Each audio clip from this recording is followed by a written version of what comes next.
The law is one-sided. It's always been one-sided, and police are soldiers of the law. They're on the lowest hanging fruit of the law. You always got to figure out ways to change the law. If you don't change the law and they're the soldiers of the law, you're going to be subject to a whole bunch of ignorance from the law. That's unwritten rule that you learn in the hood. There used to be OGs that is able. Now we don't have OGs. We have like people that you could probably look in your peer group that you can trust. Before OGs, it was your fathers, whether they lived in the crib or not. Fathers or uncles. Then it became OGs. Then the OGs ain't there, and it's like, okay, somebody I could trust, a peer group. Eventually, it's gonna be like, there's no one I could trust except for my sock meds, my social media people. The Lord help you then. But I'm just saying that unwritten rule is like, my dad's like, police pull you aside, take that bass out of your voice, always call him sir, because what that dude is trying to do is get home safe to his family.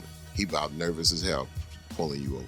My dad seriously never ever had a conflict, and trust me, he was not even a dude to F around with, man. Never had a conflict, man. He could drive and convince the KKK, man, to fix his car and help him get out of town safely.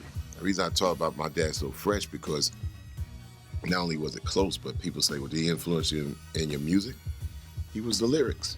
You know what I mean? When Cappy's like saying, yo, he 100, my dad is 1,000 for real. 1,000. He's straight up man. So I was blessed to be able to take that and give the world that. And he was the father of many, many, many men, although he biologically, it was just me and my brother that we knew raising us for 50 some odd years. So we gave it to the world.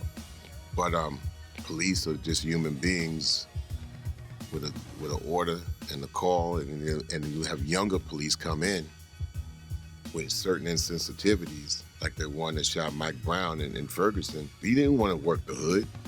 And the problem was, he probably didn't have any knowledge of the depth of black people in this country. His introduction could have been something he could have been pissed up at. Like went to a club, some black dude grabbed his girl, or he's listening to rap music, and what he takes from this rap music is gonna cover the whole race. And so he probably had a built-in animosity. See, what's the Donald Trump thing comes in because you've had people who already had a built-in animosity. Mad that Obama came in anyway, but what other things have come in?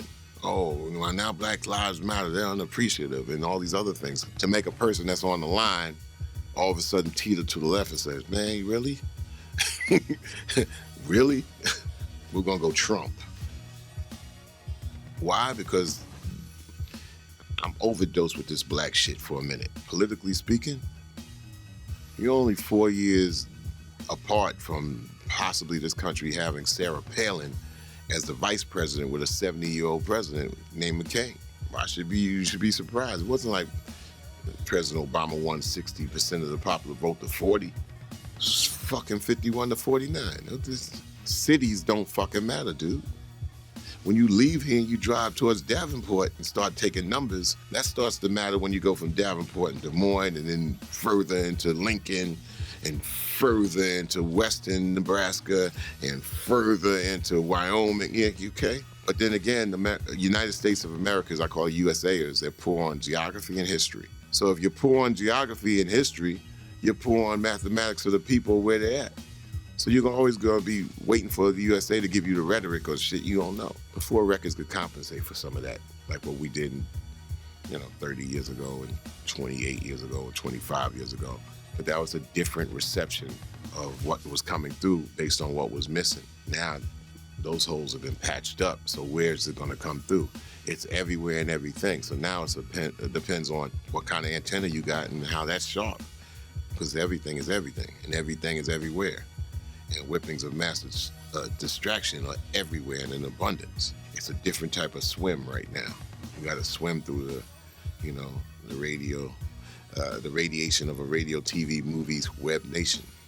The problems come from home first. Like you can't blame it on this, you can't blame it on the police, you can't blame it on the white man. After a while shit, they also do fucked up shit, but in fear of consequences, it's supposed to start at home. Brooklyn, New York was a little bit, like when I was super young, like 6, 7, 8, 9, it wasn't so bad. But by the time I turned 13, things in the neighborhood took a turn. So the music was a way for me to really just not hanging out with the wrong crowd. I walked with the biggest shoulders in the world to say, I got this, you don't have this. This is the power that I have. To me, the tangible medium, it means everything because it gave you a leverage. I called Chuck and I said, Chuck, did you hear this? And he was like, yo, Hank, I was listening to the same thing. That shit got me on fire. I'm pissed. He said, so we went in and made what we considered to be the inverse of I Know You Got Soul, which was Rebel.